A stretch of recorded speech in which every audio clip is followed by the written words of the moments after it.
The void was silent, save for the faint hum of the Pioneer's venture as it glided through the unfathomable black. It wasn't a warship, not in the traditional sense. Its hull, scarred by countless stellar winds and kissed by the breath of nascent nebulae, spoke of exploration, of enduring voyages into the unknown, not of conflict. Yet in this moment, drifting adrift like a forgotten relic, it seemed destined for nothing less. Commander Vorlag of the Cathar Scout Fleet, a creature of plated armor and predatory grace, sneered at the holographic projection of the human vessel. "A pioneer's venture," he rasped, his multiple ocular sensors focusing on the ship's placid energy signature. Such quaint audacity. Humans always pushing into territories beyond their grasp. His lieutenant, a younger, leaner Cathar named Xyler, chittered beside him.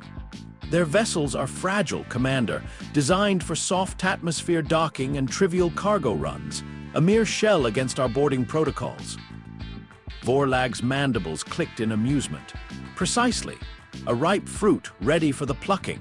This sector is under Cathar claim. These humans ignore the warnings, venture into our harvest lands. They will learn the cost of their ignorance." He gestured with a clawed hand. "Send the first wave. Disable their external comms, then breach the primary cargo bay. I want this relic secured with minimal structural compromise. And bring me their commander, Elias Thorne. I hear he fancies himself a navigator of the impossible." Inside the Pioneer's venture, Elias Thorne stood on the bridge, his gaze fixed on the rapidly approaching Cathar fleet. His expression was grim, but his hands, calloused from decades on the void, remained steady on the console. "They're moving faster than anticipated," he murmured, his voice a low rumble. "Full combat spread, they want us intact but subdued." Beside him, Dr. Eris Thorne, his younger sister, tapped rapidly at her own console, her brow furrowed. "Energy signatures are escalating. They're powering up disruptor beams. They won't even hail us, Elias." "Just take." Jax, the venture's chief engineer, a mountain of a man with oil-stained coveralls and a permanent scowl, grunted from his station. "Cowardly alien scum! Think we're just another soft target. This old girl's got more fight in her than they know." He patted the console affectionately, as if the ship itself could hear him. The Pioneer's venture was old, pre-Federation, a prototype colonization vessel from a time when humanity looked to the stars not for conquest, but for new homes. It wasn't armed with weapons of mass disruption, no kinetic railguns or plasma lances. Its defense lay in its resilience, its deep-layered systems, and its ability to adapt. Qualities the Cathar, with their blunt force tactics, simply didn't comprehend. "Brace for impact," Elias ordered, his voice cutting through the tension. The first disruptor beam struck, not against shields, for the venture possessed only rudimentary energy dampeners, but against its thick, multi-layered hull. A shudder ran through the ship, groaning like an ancient beast disturbed from its slumber. Lights flickered. Alarm klaxons blared, an abrasive wail that grated on the nerves. Elias stumbled but regained his footing, his eyes never leaving the main viewscreen. The Cathar vessels, sleek and angular, were already positioning for boarding. "They're bypassing our comms, cutting us off," Eris reported, her fingers dancing across the interface. "Trying to isolate us before we can send a distress signal." "Expected," Elias replied. "They want this quiet, like all opportunistic scavengers." He looked at his crew, a small band of scientists, explorers, and engineers, not warriors. Many were wide-eyed with fear, but none had abandoned their stations. Ensign Lena Petrova, the youngest among them, her face pale, continued to feed navigation data, her hands shaking slightly. Jack's emergency bulkhead seals. Priority 1, bridge and primary engine core. Eris, divert all non-essential power to life support and hidden auxiliary channels. Lena, plot a deep space drift trajectory, make us look like a dead derelict. We need to buy time. Elias's commands were rapid, precise. He wasn't giving up. Not on his ship, and certainly not on his crew. The Cathar assault was swift and brutal.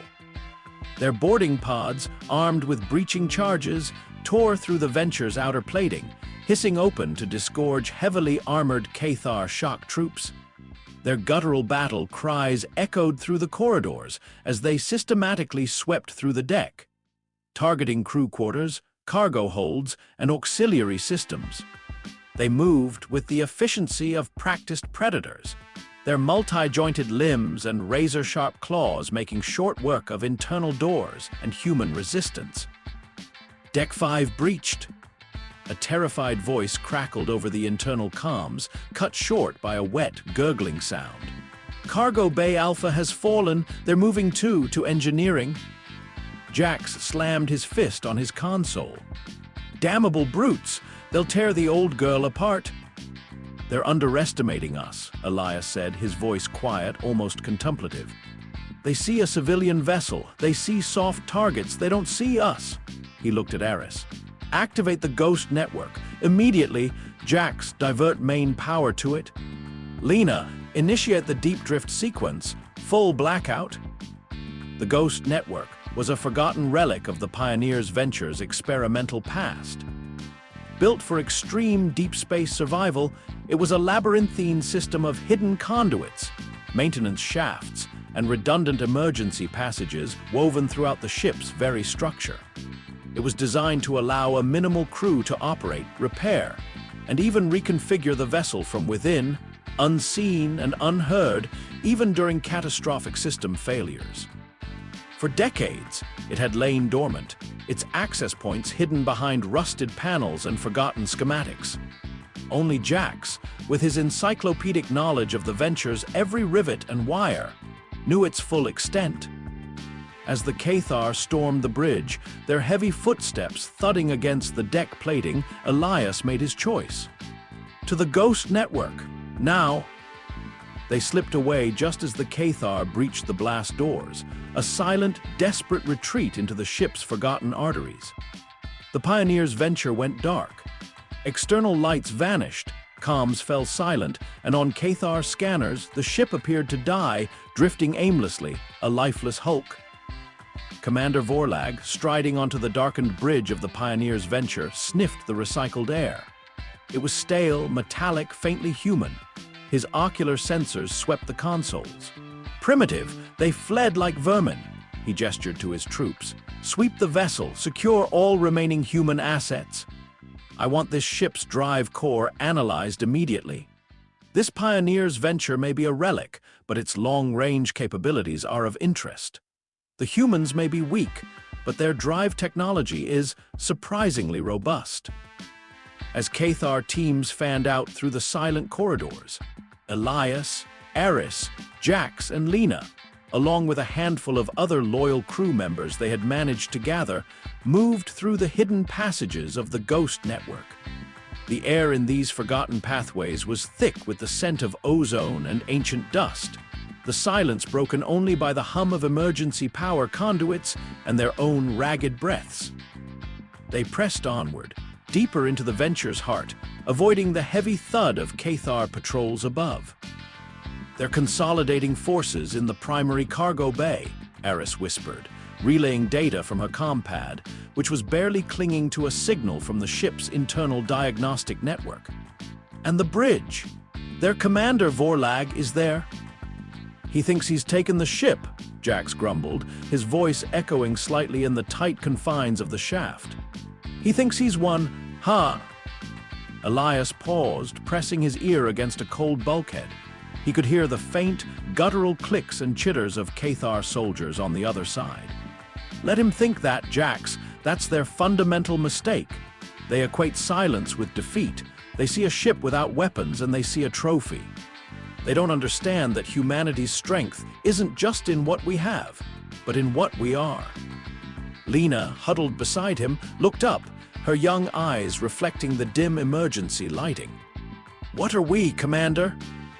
Elias looked at her, then at Eris and Jax. We are adaptives. We are problem solvers. We are the ones who sail the void for knowledge, not plunder. And we never, ever give up what is ours without a fight that reminds the cosmos exactly what it means to mess with a human ship.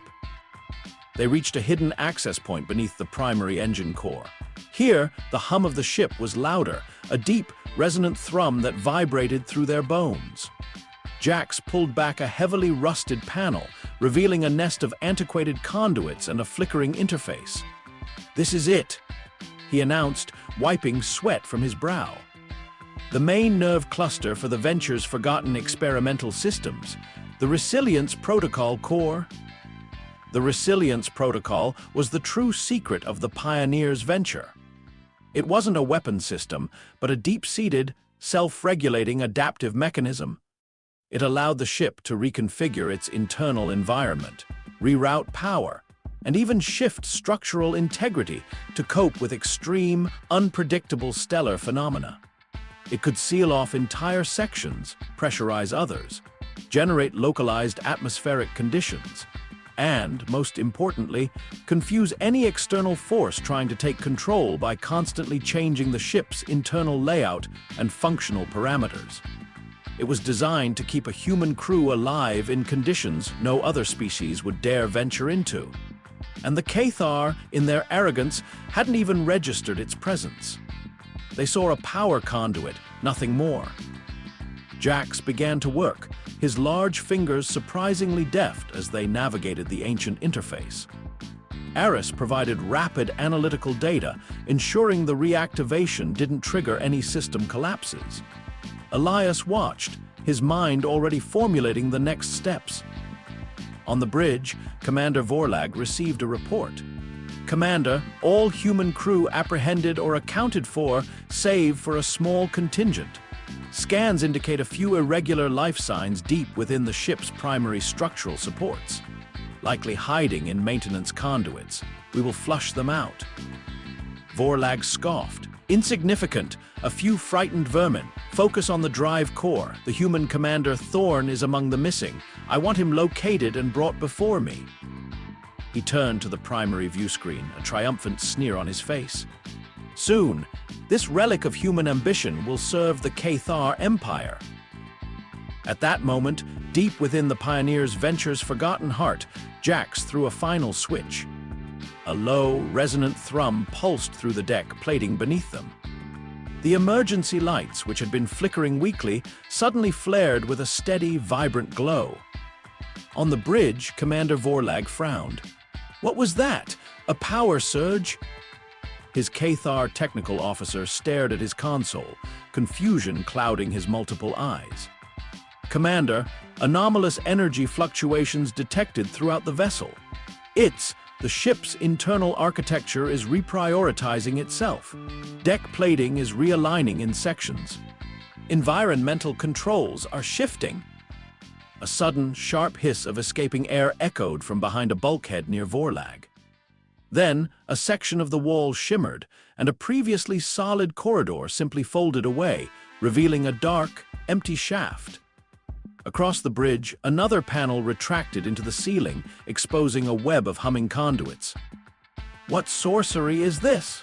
Vorlag demanded, his voice tinged with alarm. "The ship is changing."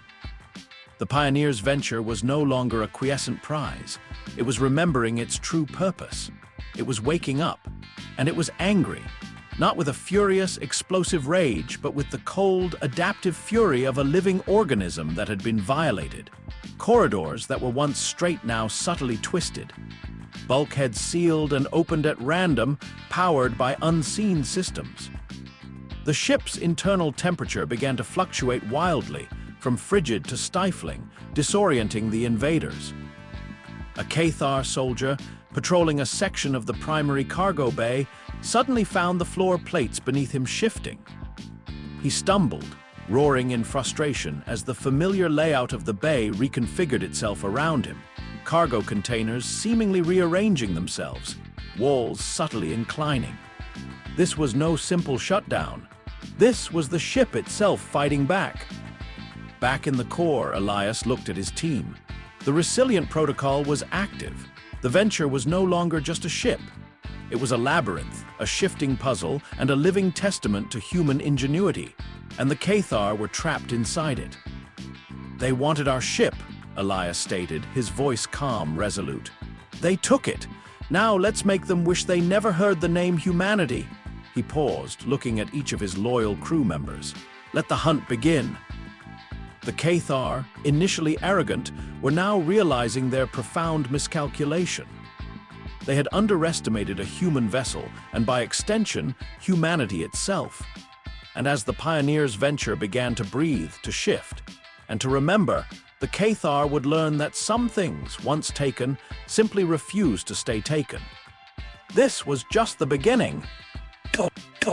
Thank you for joining us for the first part of Mess with Humanity's ship. Don't say you weren't warned. Did Commander Elias Thorne and his crew manage to awaken the Pioneer's venture in time? What do you think the Cathar will face now that the ship itself is fighting back? Let us know your predictions in the comments below.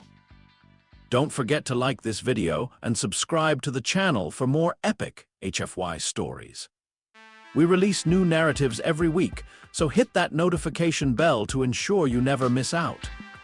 Where in the galaxy are you listening from? Share your location with us. The Pioneer's venture, once a silent vessel of quiet ambition, now hummed with a different purpose. It resonated with the deep thrum of a roused Leviathan, its internal architecture twisting, buckling, and reprioritizing itself with an eerie, almost organic fluidity. On the bridge, Commander Vorlag of the Cathar Scout Fleet watched in growing disbelief as display panels flickered with anomalous energy readings. The very air around him seemed to thicken, then thin, the subtle pressure changes unsettling his multi-jointed limbs. "Report," Vorlag rasped, his voice echoing unnaturally as the bridge's acoustic dampeners suddenly failed, then inexplicably re-engaged, leaving a ringing silence in their wake. His Cathar technical officer, a sleek, agile operative named Jekthul, tapped frantically at his console, multiple ocular sensors darting across the readouts. "Commander, the vessel's internal schematic is in constant flux. Corridor segments are rerouting themselves. Environmental controls are fluctuating wildly across different sectors. We detected a localized vacuum forming in Cargo Bay Gamma, then a rapid pressurization in Habitation Deck 7. Our troops are reporting extreme disorientation." A Cathar shock trooper burst onto the bridge, armor streaked with grime, panting heavily. "Commander, my squad became disoriented in Deck 4. A bulkhead sealed behind us, then the floor shifted beneath our feet. We lost 2 operatives to a sudden atmospheric flush." The ship is fighting us." Vorlag's mandibles clicked in fury. "Nonsense! A machine cannot fight, it is malfunctioning. Locate the primary system nexus, overload it, bring this scrap heap to heel." He would not permit this humiliation. This human vessel, this Pioneer's venture, was defying the Cathar. It would pay for such defiance. Deep within the ship's forgotten arteries, Elias Thorne moved with a predatory grace, his footsteps barely audible on the grated floor of a maintenance shaft. Eris Thorne, her face alight with a fierce, almost manic exhilaration, navigated beside him, her compad a blur of constantly shifting schematics. Jax, the burly engineer, followed close behind, his massive frame surprisingly agile in the cramped spaces, while Lena Petrova, the youngest, moved with a newfound determination, her initial fear replaced by a steely resolve. "They're confused," Eris whispered, a faint smile touching her lips. "The resilience protocol is working better than expected. Most of their forces are congregating in the primary cargo bay, believing it a choke point. The ship just sealed off all egress points and dropped the temperature to -15 degrees. They're effectively frozen in place, quite literally." Jax chuckled, a low rumble in his chest. "Good, let those cold-blooded reptiles shiver. This old girl has a few more tricks than just a fancy engine."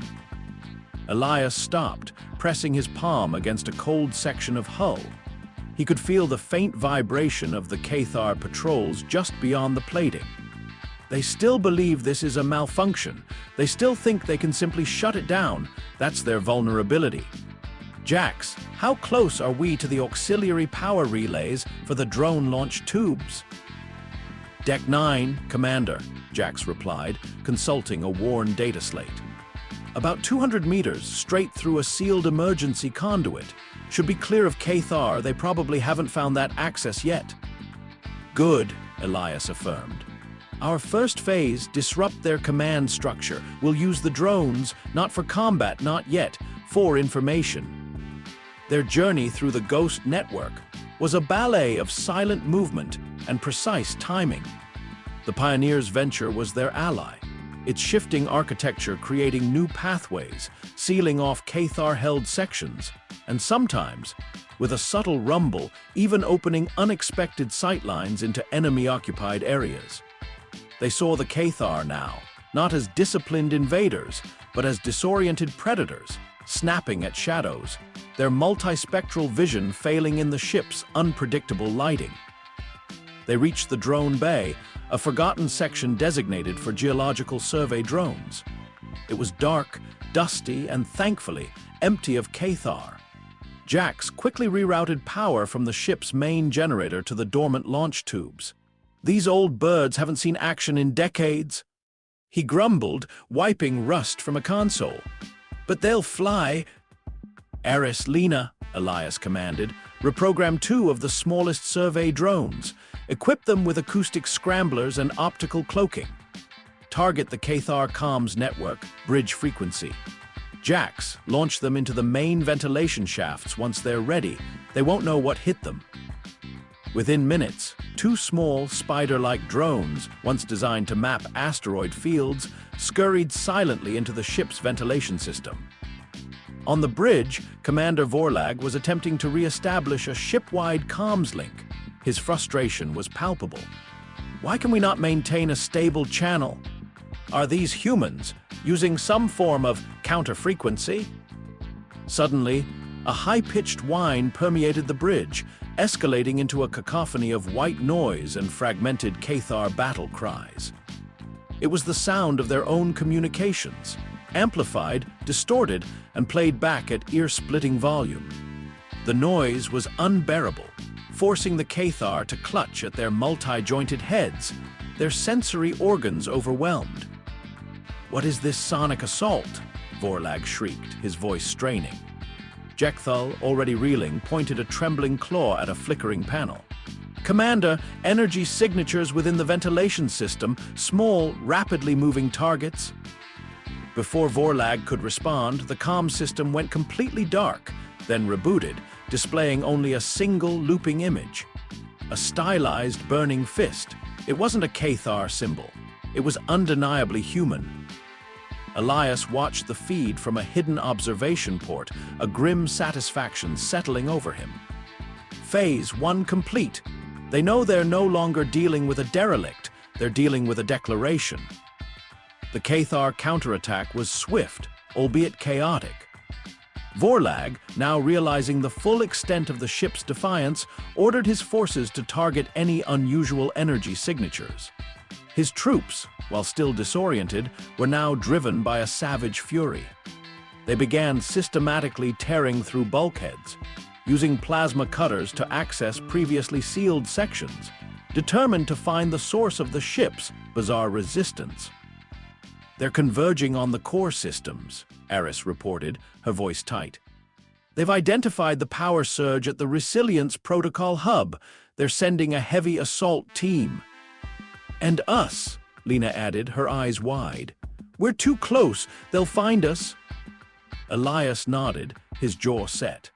"We need to slow them down. Jax, how many of those emergency atmospheric control valves can we access from here?" "Dozens, Commander, each one capable of flash freezing or hyperpressurizing an entire corridor. But it's risky. It'll destabilize the ship's overall environment." "Precisely," Elias replied, a dangerous glint in his eye. "Let's give them a taste of true unpredictability." As the Cathar heavy assault team, armored and armed with breaching tools, slammed into the primary access tunnel leading to the Resilience Protocol core, the very air around them turned liquid. A sudden, intense pressure spike slammed into their bodies, followed by an immediate, terrifying vacuum. One Cathar, caught unprepared, imploded from the rapid change. Others staggered, their chitinous plates groaning under the stress before the air returned, thick and choking with a potent, non-toxic sedative. It was a chaotic dance of environmental manipulation, turning familiar hallways into death traps. Commander Vorlag, now on the primary cargo bay, fumed. These humans, they are not just hiding, they are using their vessel as a weapon. He struck a console with a clawed fist. Very well. If they wish to turn this into a hunting ground, we shall become the hunters. Locate Elias Thorne. Bring him to me, alive. I want him to watch as his precious venture is reduced to molten slag. A new wave of Cathar, specially equipped with life sign scanners and thermal vision, fanned out, no longer relying on standard navigation. They were adapted for tracking, for seeking out organic targets in extreme environments. Elias and his small team soon found themselves playing a dangerous game of cat and mouse, deep within the ship's twisting guts. The venture could shift, but it couldn't hide their heat signatures indefinitely. "They're gaining on us," Lena whimpered, pressing herself against a cold pipe. A Cathar scanner sweeping the corridor above glowed faintly through the thin plating. "They're adapting faster than I accounted for," Elias admitted, his brow furrowed. "Their thermal imaging is cutting through our ambient temperature shifts. We need to find a place they can't follow." Suddenly, Aris gasped, pointing at her compad. "Commander, a new Cathar vessel just entered scanner range. It's a Cathar interceptor, class M7, faster than anything we've encountered. It's hailing Commander Vorlag. It's Cathar High Command." The urgency in her voice was clear. Vorlag had called for backup. Reinforcements were coming. The clock was ticking, and the Pioneer's venture, formidable as it was, couldn't hold off an external threat while battling an internal one. "Jax, the auxiliary propulsion conduits," Elias said, his mind racing. "Are any of them still connected to the subhull plating near the old Deep Space Probe launch port?" Jax looked surprised. "The old subhull plating? That hasn't been used since the pre-colonization voyages. Why?" "Because that's where we make our stand," Elias replied, a steely glint in his eyes. "And it's where we remind the Cathar exactly what the Pioneer's venture was truly built for." They moved with renewed urgency, the Cathar interceptor's energy signature growing steadily on Aris's compad. They reached the ancient Deep Space Probe launch port, a section of the ship so old, so forgotten, it felt like stepping into a time capsule. Rusted launch clamps, dust-covered controls, and the faint, sweet scent of long-deactivated oxidizer hung in the air. "This place hasn't been accessed in centuries," Jax muttered, peering into a control panel. "Barely on any schematics. They'd never look here." "Exactly," Elias agreed. He pointed at a massive, circular hatch sealed by layers of archaic magnetic locks. "This is our turning point. The Cathar think they're trapping us in a labyrinth, but we're going to turn the labyrinth into a launching platform. Jax, Aris, I need you to power up this launch port. Lena, try to re-establish a minimal burst-fire comms link with any human outposts on the fringe. Anything at all." Meanwhile, on the main bridge, Commander Vorlag grinned savagely as his comms officer confirmed the incoming interceptor. "High Command is displeased, but they are sending assistance. We have them cornered. Elias Thorne and his vermin will be brought to justice." Suddenly, the Pioneer's venture shuddered, not from a Cathar impact, but from a deep, internal resonance. A high-pitched whine began to emanate from the very structure of the ship, growing in intensity, vibrating through the Cathar's multi-jointed legs. "What is that sound?" Vorlag bellowed, clutching at his head. Jekthul stared at his console, his ocular sensors wide with alarm. "Commander, energy signatures are spiking at the Deep Space Probe launch port. It's massive, rerouting power from the main drive core." Deep within the forgotten launch port, Jax slammed a final switch. The ancient circular hatch groaned, its magnetic seals disengaging with a series of metallic clangs. Beyond it, a section of the Pioneer's Venture's outer hull began to retract, revealing the inky blackness of space. "Commander, it's active!" Eris shouted, her face flushed with effort. "Propulsion conduits are charging, the atmospheric seals are open." Elias stood before the open void, the wind of escaping atmosphere whipping at his hair. The Cathar believed the Pioneer's Venture was a scientific vessel, soft and unarmed. They believed it was built for exploration, not conflict. He turned to his team, a fierce, unwavering resolve in his eyes. They were right. It was built for exploration. But sometimes, exploration means pushing back against anything that threatens humanity's right to voyage the stars. He slammed his hand onto a large, rusted launch button.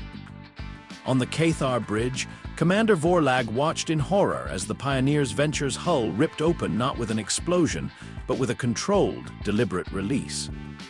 From the ship's belly, something massive, dark, and utterly unexpected began to emerge. It wasn't a weapon.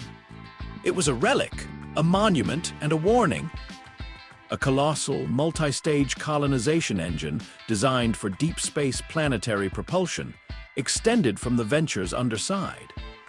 It was ancient, scarred, and now it hummed with raw, unbridled energy, drawing power directly from the ship's core. It dwarfed the Cathar interceptor, now approaching on the external view screen. "What in the void is that?" Vorlag shrieked, his voice filled with a desperate primal fear. Elias Thorne's voice, raw and unyielding, suddenly blared across the Pioneer's Venture's internal comms, intentionally broadcast to every Cathar on board. "This isn't a battle, Vorlag. This is a launch, and you're strapped to the booster." The colossal engine ignited, not with fire, but with a silent, blinding wave of pure kinetic force. The Pioneer's Venture roared to life, not as a fleeing vessel, but as a colossal, star-bound projectile. It slammed into the Cathar interceptor approaching from behind, not with a collision, but with a gravitational and kinetic shove that buckled the smaller vessel's shields and sent it tumbling end over end, helpless, into the void. On the Pioneer's Venture's bridge, Vorlag and his Cathar forces were slammed against the bulkheads as the ship lunged forward with impossible speed. Alarms blared, systems failed, and the once orderly vessel turned into a hellish, uncontrolled ride. They were still inside the human ship, but now they were trapped on a runaway train, hurtling through space with an unholy propulsion, its massive colonization engine pushing it to speeds previously unthinkable for its class. The Pioneer's Venture was no longer just defying them. It was taking them on a journey from which there might be no return. And the primary Cathar fleet, now realizing their mistake, were too far behind to intervene. Elias, gripping a support bar, looked out at the streaking stars, a grim satisfaction on his face. He had bought them time. He had used the ship's deepest, most forgotten purpose as its greatest weapon. But now they were accelerating into the unknown, a small crew trapped on a vessel hurtling through uncharted space, carrying an entire Cathar contingent on a one-way trip. The voyage had just begun. Whoa, that was quite the boost. Did you feel the surge as the Pioneer's Venture activated its colossal colonization engine? Commander Elias Thorne just turned a scientific vessel into a galactic projectile, dragging the Cathar along for a terrifying ride. What do you think will happen next? Will the Cathar find a way to escape the accelerating ship, or are they doomed to be unwilling passengers on humanity's wildest joyride? Let us know your thoughts in the comments below. If you were caught off guard by that unexpected propulsion, you're not alone. Many early stellar cartographers mistakenly believed the Venture's resilience protocol was merely a hull stabilization system. Boy, were they wrong. Don't miss a single moment of this epic journey. Hit that subscribe button and ring the notification bell so you're ready for part 3, where the true adventure begins. The Pioneer's venture, now less a ship and more a hurtling spear of human defiance, tore through the void. The colossal colonization engine, resurrected from decades of dormancy, thrummed with raw, unbridled power, generating a silent, searing wake that warped the very fabric of space behind them. Inside, it was pandemonium. The sudden, impossible acceleration had slammed Cathar and human alike against bulkheads. Alarms shrieked, no longer signaling danger but screaming mechanical agony as the ship's ancient frame buckled under stresses it was never meant to endure in such a manner. On what remained of the bridge, Commander Vorlag lay sprawled, his multi-jointed limbs tangled, chitinous plates groaning. Around him, his officers struggled to regain their footing, their ocular sensors wide with a mixture of confusion and primal terror. The Cathar interceptor, now a rapidly diminishing speck far behind them, had been summarily dispatched, not by a weapon, but by the sheer, unadulterated will of a ship refusing to be taken. "Status," Vorlag rasped, pushing himself upright, his voice a raw, guttural growl that now lacked its usual sneering confidence. "Report! Where are we going?" Jekthul, already at a sputtering console, pointed a trembling claw at a rapidly scrolling readout. "Commander, uncharted space. We have exited known navigational grids. Velocity is unquantifiable. The ship's primary drive core is being drained to sustain the colonization engine. Environmental systems are failing in sections. Deck plating integrity is at 47% and dropping." Another Cathar officer slammed his fist into a wall, his voice filled with desperation. "The humans, they have weaponized their entire vessel. We are trapped on a runaway derelict." Vorlag's mandibles clicked furiously. "Silence. This is not a derelict. It is a projectile, and we are still inside it. Locate the human commander, Elias Thorne. Bring him to me, alive. We will force him to reverse this madness." Deep within the ship's twisting guts, Elias Thorne braced himself against a structural beam, his knuckles white. The tremor of the accelerating vessel was constant, a bone-rattling vibration that permeated everything. Eris, Jax, and Lena, along with the handful of loyal crew members who had joined them in the Ghost network, clung equally to whatever offered purchase. Sweat, grime, and blood streaked their faces, but their eyes held a grim, almost exhilarated determination. "Initial thrust complete," Elias grunted, checking his compad, which stubbornly clung to the Venture's internal diagnostics. "The Cathar interceptor is neutralized, but we're still accelerating. Jax, can you cease power to the colonization engine without ripping the ship apart?" Jax, ever the pragmatist, shook his head, pushing his thick hair from his eyes. "Negative, Commander. That engine draws directly from the main core, bypasses all safeties. It's an all-or-nothing system. We'll keep moving until either it burns out or the ship does." He paused, a wry grin touching his lips. "Or until we encounter something?" Eris, despite the chaos, chuckled. "Well, at least we won't be bored," she pointed at her compad. "Cathar comms chatter is pure panic. They've realized they're on a one-way trip. Their internal search teams are now converging on the engine core, desperate to bring us to a halt." "Good," Elias replied, his voice calm amidst the shuddering hull. "That's exactly where we want them. Lena, access the schematics for the auxiliary reactor vents in that sector. Eris, prep the bioluminescent flares we picked up on the last deep space survey. Jax, ready the remote-actuated maintenance drones from Bay 7. The Pioneer's venture was a canvas for human ingenuity. As the Cathar, now utterly disoriented, clawed their way towards the ship's primary engine core, they found themselves ensnared in a web of unexpected traps. Suddenly, entire sections of the corridor would flash with blinding, multi-spectrum light, overwhelming their sensitive ocular sensors.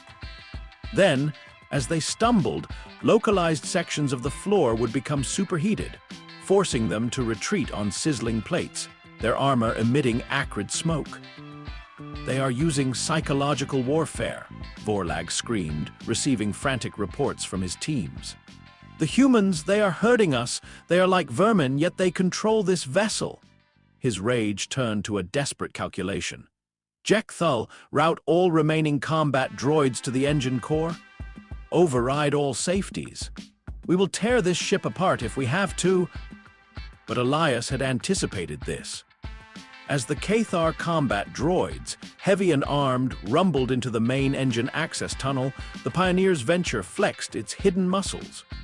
Maintenance drones, repurposed from their mundane tasks, swarmed from unseen vents. They weren't armed, but they were fast, their magnetic grapples attaching to the Cathar droids, dragging them into auxiliary shafts, forcing them into dead-end corridors that then sealed, trapping them. Some were even pulled into waste conduits, their mechanical screams muffled as the ship, with a groan of its own, flushed them away. It was a systematic, almost playful dismantling of the Cathar's internal forces. Elias, watching the tactical readouts from a hidden observation chamber, saw the numbers of effective Cathar combatants dwindle. They were still many, but their morale was shattered, their confidence replaced by a creeping dread. Then a new alarm blared, not from within the ship, but from outside. "Commander," Eris shouted, her voice tight with strain. "External contact, massive energy signature appearing directly in our path. It's a temporal distortion field. The ship is decelerating rapidly." The Pioneer's Venture shuddered violently, thrown against an invisible wall. The colossal engine, still straining, began to pulse erratically. Consoles sparked, lights flickered, and the constant, bone-rattling hum of acceleration warped into a discordant shriek. "What in the void is that?" Jax yelled, thrown against a wall. On the Cathar bridge, Vorlag's terror returned. "Jekthul, explain this! Where are we?" The Cathar technical officer, his plates chattering, pointed to the main view screen. Outside, where space should have been a flat black canvas, it was a swirling maelstrom of iridescent light and bending stars. Time itself seemed to fold in on them, stretching and compressing in disorienting waves. "Commander, it's an echo cascade," Jekthul stammered. "A localized temporal anomaly. It's feeding on our kinetic energy. It's trying to unmake us." This was a threat of an entirely different magnitude. The Pioneer's Venture, designed for resilience against natural phenomena, was being shredded by a force that defied linear time. Hull plates groaned and tore, not from impact, but from being stretched across impossible temporal vectors. Elias stared at the anomaly on his compad. An echo cascade, a temporal distortion that feeds on kinetic energy. The colonization engine, it's a beacon for it. He knew their speed, once their weapon, was now their greatest weakness. "We need to cease the engine, Jax, now. Even if it tears us apart." Jax, already moving, grimly shook his head. "Too late, Commander. The field's too strong. It has us. It's pulling us apart, piece by piece, across different timelines." A Cathar scream echoed through the comms. A section of Deck 7 had just imploded, not inward but outward, as if it had been stretched too thin across an unseen void. The ship was falling, not violently, but impossibly. Vorlag, witnessing his ship's imminent destruction, snarled. "Human, you have doomed us all. Your defiance, it has led us to this." Elias knew he had to act. The Pioneer's Venture was a ship of paradoxes. It was unarmed, yet capable of impossible feats. It was a research vessel, yet now a spear. And its true strength lay in its forgotten purpose, not just to reach new worlds, but to make them habitable. "Eris," Elias shouted over the groaning hull. "The terraforming module, can we reroute its power into a localized environmental field, not for a planet, but for a microzone around the ship?" Eris, her eyes wide with understanding, began furiously tapping her console. "It's never been done on the fly like this. It would require siphoning nearly all remaining energy from life support and the engine core. It's meant to stabilize an entire planetary atmosphere, not a ship's immediate vicinity. "Do it," Elias commanded, his voice raw. "If we can stabilize our immediate temporal signature, maybe we can shake loose from this cascade. It's our only chance." Jax, already working on the power conduits, added, "It's a long shot, Commander. The energy requirements are insane. We'd be a dead ship once it's done." "Better a vessel rendered inert than a vessel unmade by time itself," Elias retorted, pushing his way through a rapidly shifting access panel. "Lena, prep a universal distress beacon. If this works, we're going to be truly lost. We'll need assistance." On the bridge, the Cathar were now in full disarray, screaming as sections of the ship faded in and out of existence, warped by the temporal echo. Commander Vorlag, seeing his own end approaching, looked out at the swirling maelstrom with something akin to regret. This was not the glorious conquest he had envisioned. Then, a low, resonant hum began to vibrate through the Pioneer's venture. Not the frantic shriek of the failing engine, but a deep, harmonic pulse that seemed to resonate with the ship's very core. It was the terraforming module, awakening from its deep slumber, its ancient systems groaning to life. A shimmering, green-blue field of energy bloomed around the venture, not as a shield, but as a localized pocket of stable reality.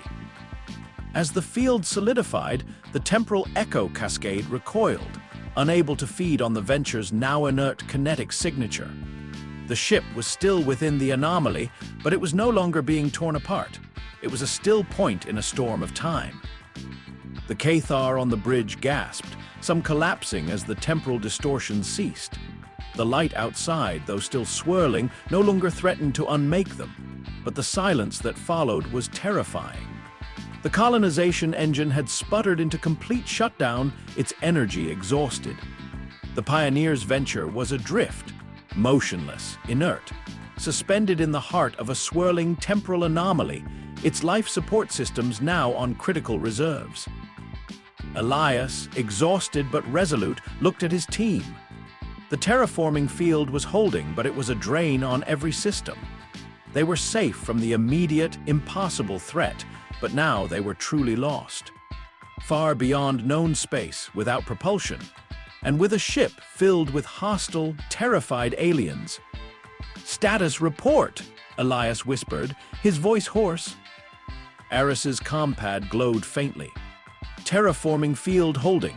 Life support at 5% and dropping. Main power core at 0. Communications completely isolated. And the Cathar," she trailed off, looking at the tactical display. On the display, the Cathar forces, now stripped of their arrogance and their weapons, were huddled in various sections of the ship, their life signs stable but radiating a profound despair. Vorlag's signature was still on the bridge, a solitary dot. Elias looked at the swirling temporal anomaly outside the viewport. They had survived against all odds by activating a system the Cathar could never have conceived of. But survival was just the first step. Now they had to escape the very fabric of reality that held them captive, and they had to do it with a shipload of adversaries who were now as desperate as they were. The Pioneer's venture was a safe haven for now, but it was also a tomb. Suddenly, Lena gasped, pointing at her compad, her young face pale. "Commander, the distress beacon, it just picked something up." A reply. Elias leaned closer, his heart pounding. "A reply from where?" Lena's finger trembled as she pointed at a faint, new signal on the compad, appearing from the swirling temporal anomaly itself. "Not from outside, from inside the cascade. It's not Cathar, and it's not human." The signal repeated, a complex, alien sequence of tones and images, unlike anything they had ever encountered. It wasn't a threat, not overtly, but it was there within the very anomaly that held them captive, and it was beckoning. Whoa, that was a close call. Commander Elias Thorne just repurposed a terraforming module to escape a temporal echo cascade. That's what you get for messing with a human ship. But now, the Pioneer's venture is inert, lost in an uncharted anomaly, with hostile aliens on board, and a mysterious signal beckoning from the swirling chaos. Do you think this new signal is a rescue, a new threat, or something far stranger? And how will Elias deal with the terrified Cathar now that they're all trapped together? Tell us your wildest theories in the comments below. Did you know the Pioneers Venture's terraforming module was initially considered redundant by early Federation engineers, deeming it too power-intensive for practical use outside of established colony worlds? Looks like Commander Thorne just proved them spectacularly wrong. Don't miss the thrilling conclusion. Hit that subscribe button and ring the notification bell to be the first to know what happens when humanity faces the ultimate unknown. Your next dose of humanity, heck yeah, awaits. The Pioneers Venture hung suspended in the heart of the temporal echo cascade, a silent, inert ghost amidst a maelstrom of light and bending reality. Outside the reinforced viewports, stars smeared into impossible streaks of color, and the very concept of up or down dissolved into a disorienting, swirling vortex. Inside, the emergency lighting cast long, wavering shadows across the exhausted faces of Elias Thorne and his small team. The ship's life support systems, stretched thin by the terraforming module's continuous output, emitted a faint, desperate hum. Lena Petrova, her hand still trembling on the compad, looked up at Elias, her eyes wide. "Commander, the signal, it's repeating. It's a pattern. Not a distress call, not a broadcast, more like a song." Aris Thorne leaned closer, listening intently to the subtle frequencies emanating from the anomaly. "It's complex, multi-layered. There are harmonic sequences I've never encountered, and it feels ancient." Jax, ever practical, grumbled, "Ancient or not, it ain't helping us get out of this temporal soup." "What is it, Elias? Some kind of weird Cathar trap?" Elias shook his head, his gaze fixed on the compad's display of the signal. "No, the Cathar don't possess this level of temporal manipulation, not that we know of. This feels fundamental, as if it's a part of the anomaly itself." He looked towards the Cathar, now huddled in terrified groups throughout the ship, their multi-jointed forms twitching under the subtle temporal distortions that still rippled at the edge of the Venture's stabilization field. Commander Vorlag, a solitary figure, remained on the bridge, his plated armor gleaming dully in the dim light, his multiple ocular sensors darting around, fear stripping away his former arrogance. "Aris, can you establish a communication link?" Elias asked, his voice low. "Even a partial one. Try to interpret the harmonic structure. Jax, monitor the terraforming module. That field is all that's keeping us from being unmade. Lena, keep tracking the signal's origin point. See if it's singular or distributed." For hours, the small human crew worked, surrounded by the terrifying beauty of the anomaly and the palpable fear of their Cathar captives. Aris, with Lena's assistance, slowly began to decode the alien harmonies. It wasn't a language, not in the traditional sense, but a series of resonant frequencies that pulsed with information, with images, with memories. "Commander," Aris whispered, her voice filled with awe and trepidation, It's a consciousness, ancient. It's communicating through temporal echoes. It's showing us fragments of its past. It was once a sentient species, long, long ago. They ventured too deep into a temporal nexus, tried to harness its power. They became this, trapped, bound to the anomaly itself. Images flooded Elias's compad, projected directly into the bridge's holographic interface. Shimmering vessels of light, not physical but temporal constructs. Beings of pure energy flowing through nascent star systems. A catastrophic attempt to manipulate a primordial temporal current. And then, the shattering. The species didn't perish in an explosion, they dissolved, their consciousness scattering into the very fabric of the anomaly, forming this echo cascade. They were the anomaly, and the anomaly was them, and it was screaming. Not in pain, but in infinite, timeless isolation. Vorlag, who had been watching the projections with a mixture of horror and dawning comprehension, involuntarily clicked his mandibles. This is a living prison. This human vessel, it entered a grave.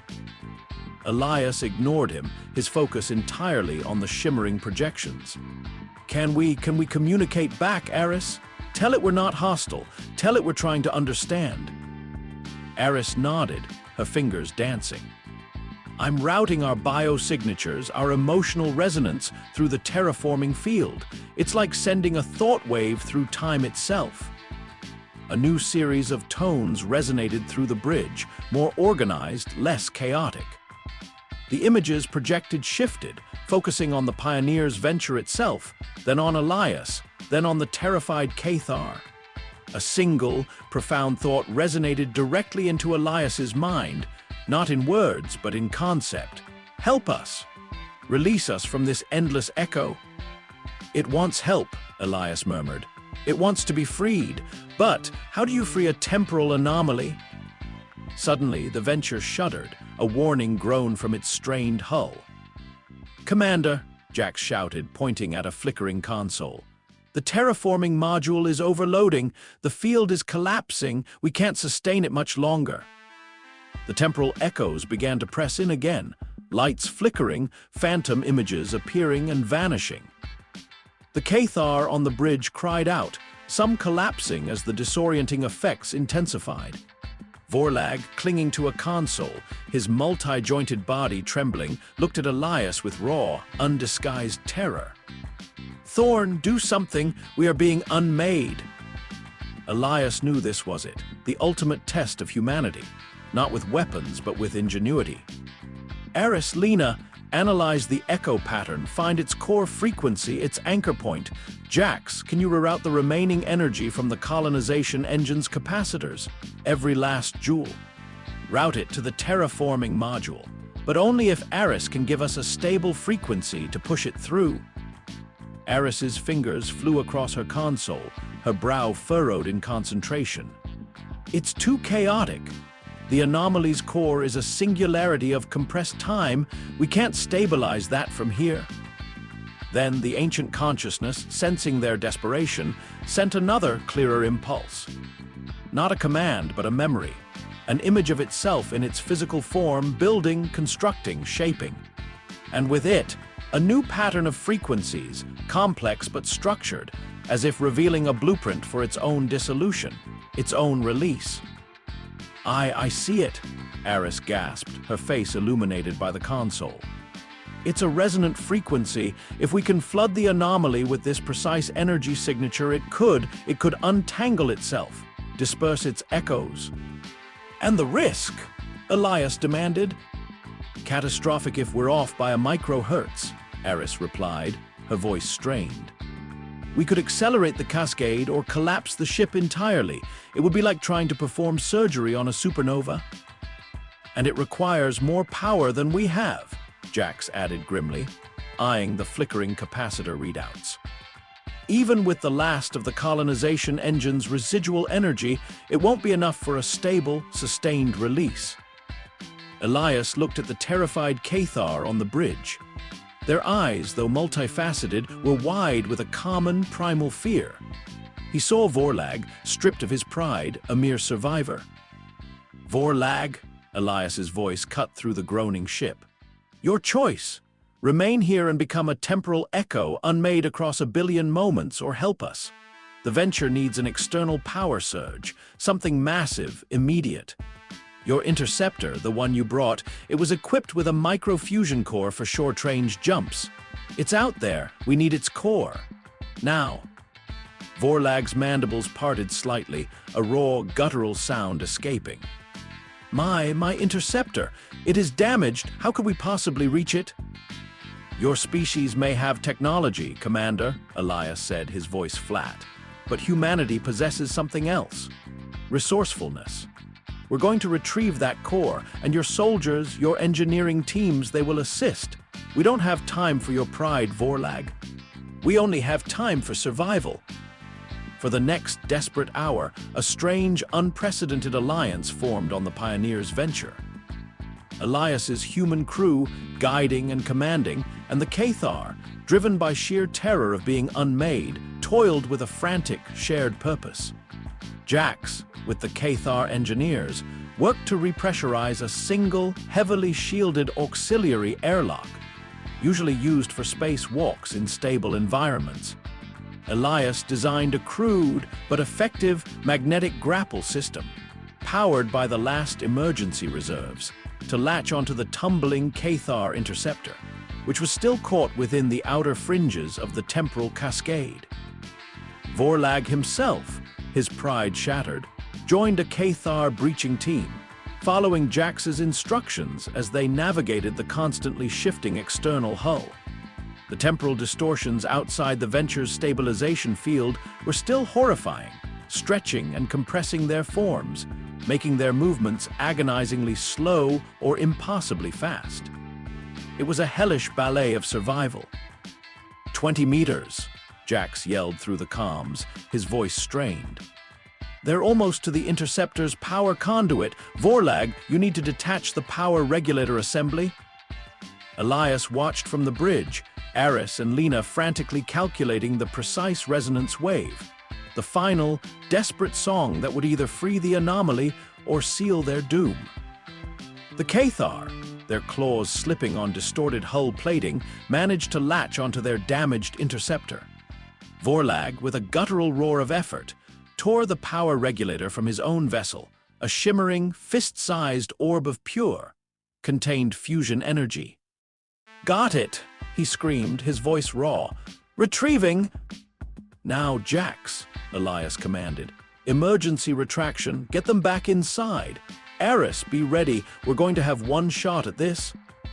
The Cathar team, clutching the pulsating energy core, were hauled back into the Venture, their forms flickering in and out of phase as they crossed the stabilization field's boundary. Jax, his face grim, quickly inserted the Cathar power regulator into a makeshift conduit rigged to the terraforming module. "Full power surge, Commander," he barked. "It's now or never." "Aris, Lena, resonance frequency established?" Elias demanded, his heart pounding against his ribs. "Locked," Aris's voice was a strained whisper. "On your mark." Elias took a deep breath, looking out at the swirling chaos at the ancient consciousness that had reached out to them. "Activate terraforming module, target frequency, release the echoes, humanity for the win." He slammed his hand on the activation panel. A pulse of pure, resonant energy erupted from the Pioneer's Venture. It wasn't a destructive blast, but a wave of harmonic stabilization, perfectly tuned to the anomaly's core frequency. The green-blue aura around the ship flared, then expanded, pushing against the chaos. Outside, the swirling cascade began to ripple, not wildly, but with an agonizingly slow, controlled dispersion. The screaming echoes of the ancient consciousness, which had permeated Elias's mind, slowly began to fade, replaced by a profound, ethereal peace. The temporal echo cascade didn't explode. It didn't vanish. It simply untangled. The vibrant, chaotic light softened, then diffused, becoming faint, shimmering nebulae that slowly dispersed into the vast, silent void. The stars outside snapped back into focus, steady and clear. The Pioneer's Venture was free. The silence on the bridge was absolute. The ship, drained of power, was completely dark, save for the faint glow of emergency indicators. The Cathar, still holding their breath, looked around, disoriented but whole. Vorlag, his plated armor streaked with grime, slowly pushed himself away from the console. He looked at Elias, his multi-ocular sensors studying the human with an intensity Elias had never seen before. You did not destroy it. You released it." His voice was raspy, laced with a new, unwelcome respect. "You released a fundamental force of chaos." Elias, exhausted, simply nodded. "It was suffering. We found a way to help." Jax chuckled, a weak, relieved sound. "Well, we're free, but we're also a dead stick in the void. No power, no comms beyond internal, and we're God knows where." Eris, slumped against her console, managed a weary smile. "But we're alive, and we have new friends." She gestured to the Cathar, who looked profoundly uncomfortable at the term. Days blurred into a grueling effort of repair and resource management. The Pioneers' venture, battered but resilient, slowly began to regain minimal power from emergency solar collectors. The Cathar, under Elias's strict but fair guidance, worked alongside the humans. Their fear had turned to a grudging respect, and then a dawning understanding. They had witnessed a species that didn't just fight for survival, but for the inherent right of all consciousness to find peace, even one that was a temporal anomaly. When the venture finally limped back into a semi-known star lane, its hull scarred, its engines sputtering, Elias offered Vorlag a choice.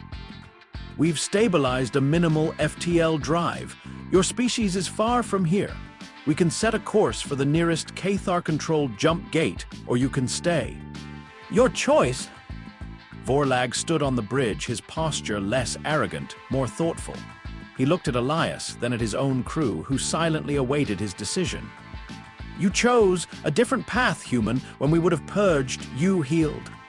He clicked his mandibles. A gesture Elias now understood was a sign of deep contemplation.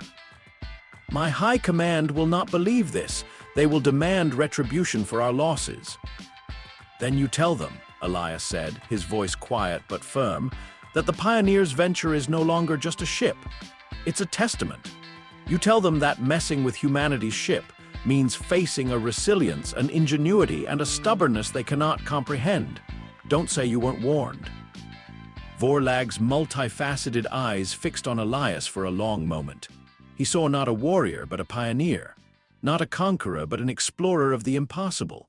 "We will take the course for the jump gate, Elias Thorne, and I will deliver your message, personally." The Cathar departed the Pioneers' venture on a repaired shuttle, a silent procession of humbled warriors. They carried no trophies, only the profound, unsettling truth of their encounter. Elias watched them go, a weary satisfaction settling over him.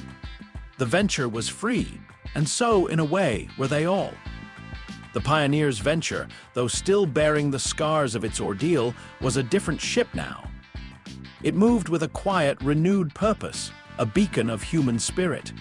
Its name, once a symbol of exploration, was now whispered across fringe colonies and nascent human outposts, passed by word of mouth from traders and refugees. The story of the ship that fought back, not just with force, but with unexpected cleverness, with ingenuity, and with a daring compassion that transcended conflict. Elias Thorne stood on the bridge, the silence no longer haunted, but filled with the promise of the stars. Eris worked quietly at her console, sifting through the last remnants of the temporal echoes, finding new patterns, new understanding of the universe. Jax was already in engineering, humming a tuneless song as he coaxed more power from the ancient systems. Lena, her eyes brighter than ever, plotted new, uncharted courses. The Cathar High Command would undoubtedly send more ships. Stronger, faster, better armed, but they would be met by a different humanity. A humanity that had stared into the heart of temporal chaos and found a way not just to survive, but to help. A humanity that carried the echoes of an ancient consciousness, and the unwavering conviction that its right to the stars was not to be taken, but forged anew with every bold, impossible step. The Pioneers' venture, battered but unbowed, turned its scarred prow towards the vast unknown. Their journey was far from over. Thank you for joining us for the thrilling conclusion of Mess with Humanity's ship. Don't say you weren't warned. Did Commander Elias Thorne and his crew manage to truly free the Pioneers' venture from its impossible predicament? How do you think the Cathar will react to Vorlag's extraordinary report? And what new frontiers await humanity after this incredible display of ingenuity? Let us know your favorite moment from this entire series in the comments below. Your insights and theories fuel our imagination. If you enjoyed this epic HFY journey, please give this video a thumbs up and subscribe to the channel for more immersive science fiction stories. We bring new narratives to life every week, so hit that notification bell to make sure you never miss a moment.